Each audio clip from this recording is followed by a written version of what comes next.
బీబీపేట మీదుగా కామారెడ్డి పట్టణానికి చేరుకుందాం. ఆ పట్టణంలో కూడా మరి చాలా కాలనీలు జలమయమైనాయి.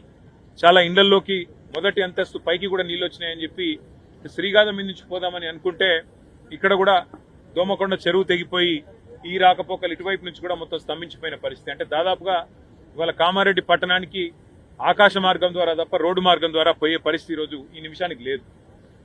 అంత ఉధృతంగా ఒకవైపు పలంచవాగు, మరొకవైపు కుడలివాగు, ఇంకోవైపు మానేరు, మొత్తంగా చాలా పెద్ద ఎత్తున ఈ వరదల విపత్తు ఇవాళ రాష్ట్రానికి వచ్చింది. ఇంకా రాబోయే 4 రోజుల పాటు వర్షాలు విస్తారంగా కురుస్తాయని చెప్పి కూడా వాతావరణ శాఖ చెప్తా ఉంది. రాష్ట్ర ప్రభుత్వానికి మరి ఇంత జరుగుతుంటే, ప్రజలు ఇంత అవస్థల్లో ఉంటే, రాష్ట్ర ప్రభుత్వం ముఖ్యంగా గౌరవ ముఖ్యమంత్రి గారు మాత్రం నిన్ననేమో మూసీ నది సుందరీకరణ మీద వారు రివ్యూ చేసినట్టుగా చూసినాం.